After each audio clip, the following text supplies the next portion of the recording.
Our first question will come from Rick Stroud. Hey, Coach. I know everybody's thoughts are on Ian and everyone staying safe. Can you just describe, what it was like to have to move, entire football operations down there? How you think this might impact your preparations? And I know some families might be accompanying you. Just how different this is. Well, it's very different. First of all, our thoughts and hearts go out to everybody in Tampa that's still there and hoping that they recover well and it doesn't hit them very hard. That's the biggest thing. What we do is really small entertainment for people that go through a lot of rough things. And hopefully, we can provide that. So it's a bigger than just the football team, number one. Number two, just making sure the players' families are safe and the coaches' families are safe and everybody on the staff is safe so they can concentrate on football. So we brought a lot of them down here. Everybody that wanted to come could come, family-wise and otherwise, including pets. So we got to make sure those people are fine first because you really can't concentrate on football without taking care of your family. That's correct. And if you could just update us a little bit, if whether Chris Godwin or Julio Jones or Donovan Smith may practice at all today. Some of them, two of them may. Don't know which two. We got to finish at the stretch. We'll determine that. I'm pretty sure Godwin and Julio will do something today. I'm not sure about Donovan. Okay. Thanks, Coach. We'll go to Greg Almond. Todd, hope everybody's doing well over there. I just want to ask you logistically, I'm sure you guys looked at a lot of different options. What made this right for you guys and how you guys if you can just take us through what you're doing there and how you were able to kind of make a makeshift week of practice to get ready for Sunday. Well, we were talking about West Virginia, at first we were trying to go there. A lot of teams go there to work out. They have good facilities and working out there. And they can hold teams and hold a lot of things. But I think people would have still been away from their families. And even though their families could have come there, they would have been a little further away as far as hotels are situated. So Miami came up and it looked like it wasn't going to get hit as hard, hopefully not. And it was an easier trip. And then people that had pets and everything else and older grandparents and parents that was with them could drive down. So we wanted to be closer to their family. So that played into it a lot. From a preparation standpoint, we're still preparing. We got practice this afternoon and we're meeting as usual, as normal, trying to see what happens. We're still waiting from the league as far as that's concerned or where we would play. Hopefully it's still Tampa. Right now it is, that's what we're preparing to do. And we're going to try to go about business as usual. It's a little different, but everybody's family is safe. So hopefully we can concentrate. Todd, did they give you any sense what the most, if they moved things in terms of time, what the next window would be if it's not Sunday night in Tampa? Not at this time. We're still waiting on the league at this time to give us a decision. They're monitoring it and we're monitoring it together. And, when they get back to us and we talk, we'll know more. Thanks, Todd. Be safe. Yeah. Jenna Wayne. Hey, Coach, good to see you and appreciate you still doing this while, things are, I'm sure, quite different for you guys down there. Just how much of a difference is you guys' day-to-day operations and practice schedule and things like that? How much has that been altered by having to suddenly move everything down south? I don't know if it's been altered. Obviously, when you're not in your building at home, things are a little different as far as meeting places and meeting spaces and busing over to practice and doing those things. So tweaking that part, it's almost like being away from training camp, really. But you have your whole family with you. So you kind of do double duty and make sure everybody's taken care of, especially the small kids. So it alters a little bit that way. But from what we do from a practice and game plan standpoint, that's kind of the same, just different meeting places. And switching gears just a little bit, I know that you said you were going to meet with the football ops and you also were going to contact the league office regarding the kind of the Jumbotron situation. Didn't know if you got any more clarity on those. I did, and it wasn't a big deal at all. Thank you. Ira Kaufman. Todd, talk a little bit about the burden on the offensive side of the ball. Todd, when you were D coordinator, you're thinking about your guys and your guys are playing great. Now you're head coach, you got to worry about the whole team. And, the complementary football's been a little short, Todd. So do you feel the offensive guys are feeling a little bit extra burden at the moment? I don't think they are. I think we got to straighten some things out and we got to click better. And, you know, it's a lot of football to be played. Like I said, it's early in the season. We played 3 ball games. We want that trend to get better, and I think it will get better. Obviously, we want to execute better. The penalties can't happen, and we got to play better, and that's the bottom line. So we'll try to practice like we're going to play in the ball game like we always have been, and let them come around. And Todd, what have you noticed about Fournette the last couple of games hasn't been as productive?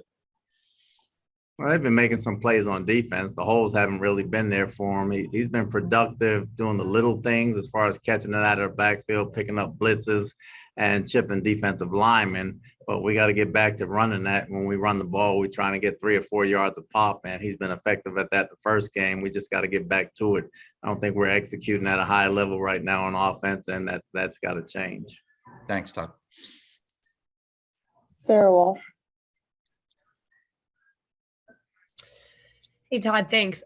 You touched on this a little bit at the top, but can you just talk about the challenge of, you guys have to keep these guys focused, right? And there's a lot going on for everybody on this call, right, outside of football right now. Just the challenge of preparing for a game that is coming. We don't know maybe when and where right now, but keeping, the job of being focused on football while dealing with massive life situations outside of it right now. The biggest challenge, I think we're already clear, is just keeping their families safe. Everybody's loved ones are safe, and that's number one.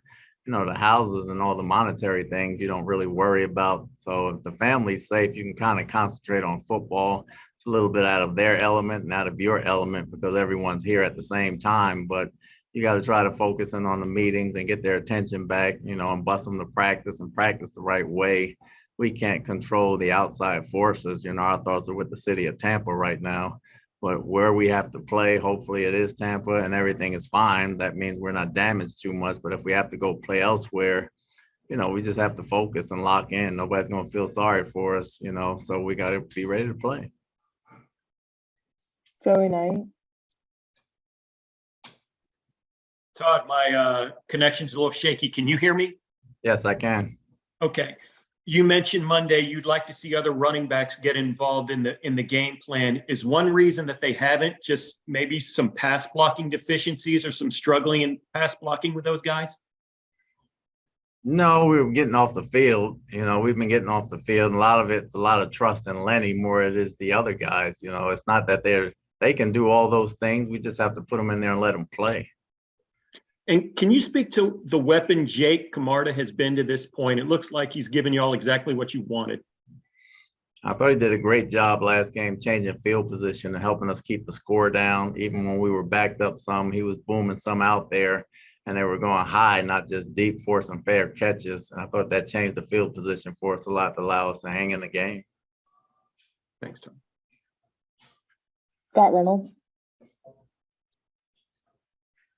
Todd, your defense has done a lot of things right so far, and a lot of those boxes that you like to have checked have been checked, whether it's been third down conversions, whether it's been takeaways, whether it's been keeping points to a minimum. You guys are still tops in scoring defense. What has been the one thing that you're maybe the most proud or excited about so far that you've been able to accomplish on defense and want to see continue? I don't know if I'm proud or excited. The first 3 games, I like the effort and I like the communication that has picked up. And we played defense once you get past the first drive. We talked about it this morning as we've been talking about it all week. We've given up 27 points. 20 of them have been on the first drive, so the first 2 drives in Green Bay's case, 3 to the Saints, 3 to the Cowboys. So we got to learn how to start faster. And we're looking for ways to start faster and communicate and play better right off the top. And, the NFL schedule, which is something you guys don't control, they took one of your home games and made that the international game this year. Can you just speak to, potentially losing if the game can't be played at Raymond James Stadium, that home field advantage against the Chiefs and, what type of detriment? I mean, you're going to have to play where you're going to play. You can't control that, but not having that game at Raymond James Stadium, what that could mean. Well, it's big for the fans because we've been away for 6 weeks and only to have one home game and then play away again. it's tough for them. We've learned as a team, as a coaching staff and players, we have to play anywhere and you have to get it done. The field's still 100 yards for us no matter where we play. We've won the first 2 on the road, so we've definitely shown we can do that, and we just have to focus in and play. Greg Allman. Hey, Todd, I know your personnel has changed a lot, especially up front, and the Chiefs' offensive personnel has changed.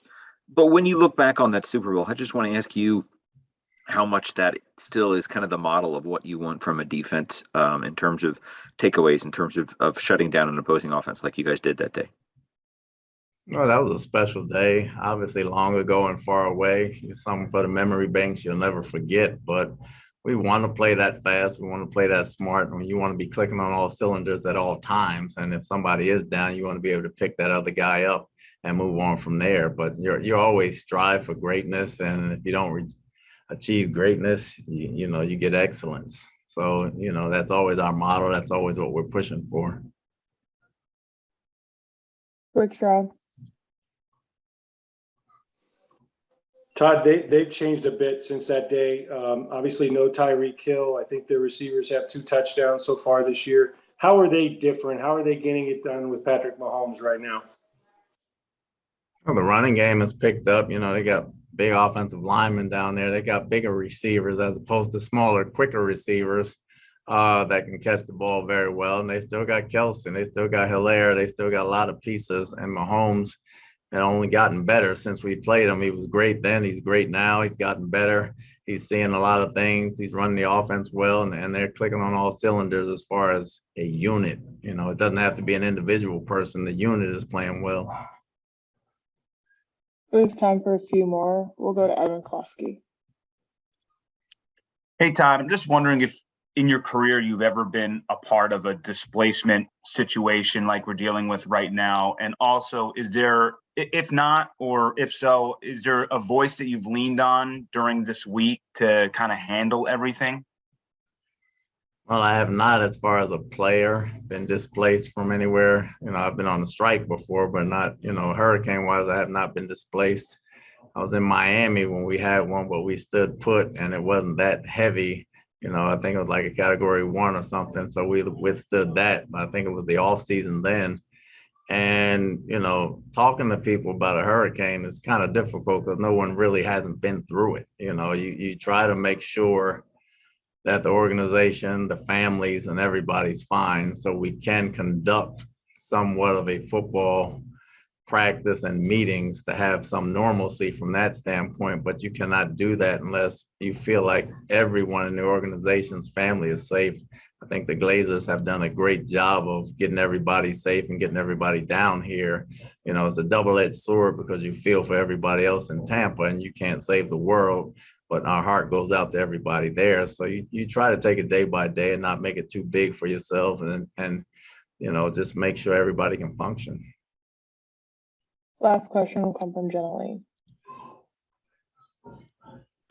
Hey, Coach. With, you mentioned Chris and Julio possibly practicing today. There's so many unknowns on Sunday with game day, but, we don't know what the field conditions are going to be like. How much does that play a role in whether or not those guys will get the green light when you're possibly dealing with, some soggy field conditions, right? You've got a knee injury and a hamstring injury.